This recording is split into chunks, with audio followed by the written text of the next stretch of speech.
En avril 2017, une nuit tragique secoue Paris. Une femme de 65 ans, Sarah Halimi, vit seule dans son appartement. Ses voisins entendent soudain des cris au milieu de la nuit. Des cris terrifiants. Puis du silence. Quelques minutes plus tard, un drame impensable se produit. Sarah Halimi est violemment attaquée dans son propre immeuble. Ce crime va rapidement devenir l'un des cas les plus controversés de la justice française. Car très vite, une question choque tout le pays: comment un tel crime a-t-il pu se produire? Au cœur de Paris? Dans le prochain épisode, l'identité du suspect va provoquer une immense polémique en France. Après la mort de Sarah Halimi, la police de Paris intervient rapidement. Dans l'immeuble, un homme est arrêté. Son nom est Kobili Traoré. Selon les témoignages des voisins, il était entré dans l'appartement de Sarah en pleine nuit. Des cris avaient été entendus pendant l'attaque. Certains témoins affirment même avoir entendu des paroles religieuses criées pendant l'agression. L'affaire prend alors une dimension encore plus sensible.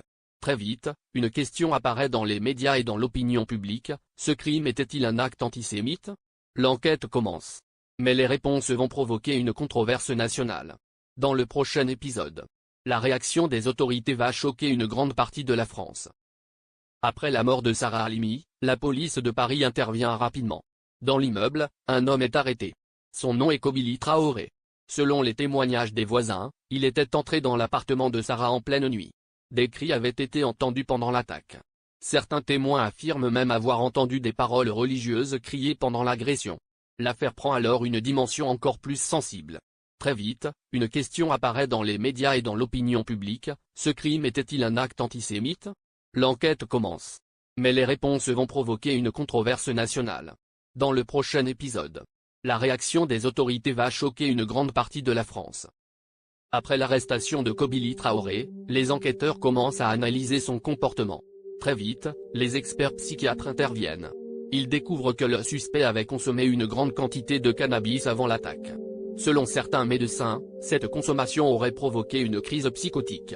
Cette conclusion va bouleverser toute l'affaire. Car la justice française doit alors répondre à une question difficile: un homme peut-il être jugé pour un crime s'il n'était pas conscient de ses actes?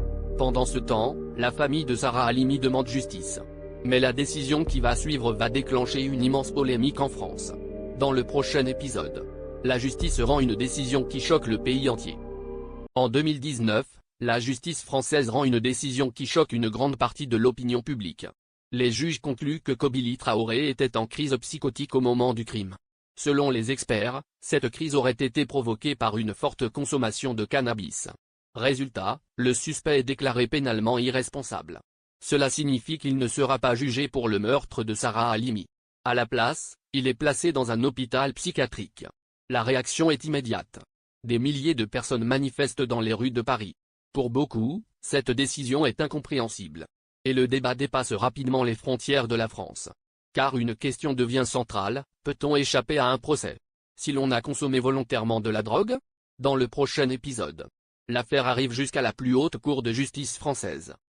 Face à l'indignation nationale, la famille de Sarah Halimi décide de continuer le combat judiciaire. L'affaire arrive alors devant la plus haute juridiction de France, la Cour de cassation. Pendant des mois, la question est débattue: si une personne consomme volontairement de la drogue et commet ensuite un crime, doit-elle être jugée? En 2021, la décision tombe. La Cour de cassation confirme le verdict.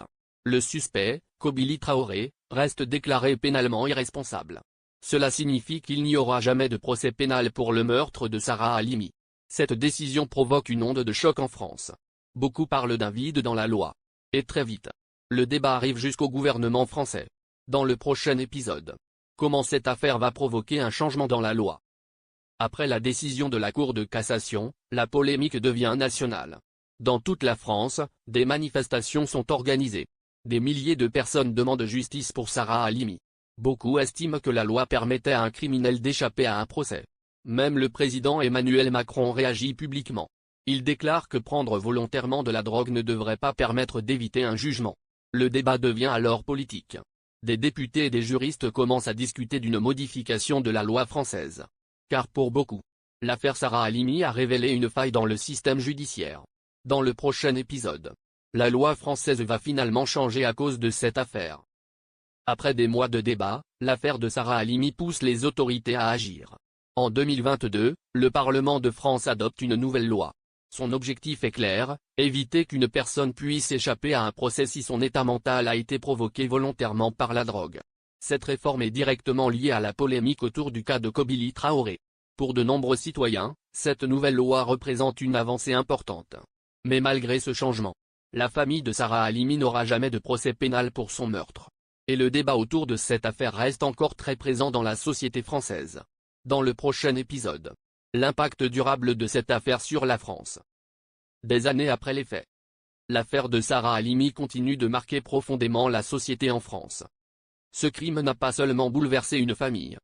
Il a déclenché un débat national sur la justice, la responsabilité pénale et la manière dont la loi doit traiter les crimes commis sous l'effet de drogue.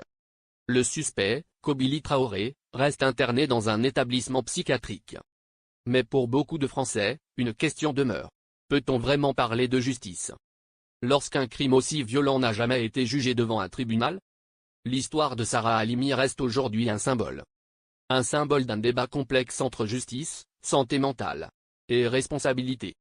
Et même des années plus tard, cette affaire continue de susciter émotions et interrogations dans toute la France. L'affaire de Sarah Halimi reste aujourd'hui l'un des dossiers judiciaires les plus controversés de France. Un crime brutal, une décision de justice inattendue, et un débat qui a divisé toute une nation. Même si le suspect, Kobili Traoré, a été déclaré pénalement irresponsable, l'affaire a profondément marqué la société française. Elle a ouvert une discussion nationale sur la justice, la responsabilité pénale et les limites de la loi. Mais pour la famille de Sarah Halimi, une question demeure encore aujourd'hui, que s'est-il vraiment passé cette nuit-là? Et la justice a-t-elle été pleinement rendue? Certaines affaires se terminent devant un tribunal.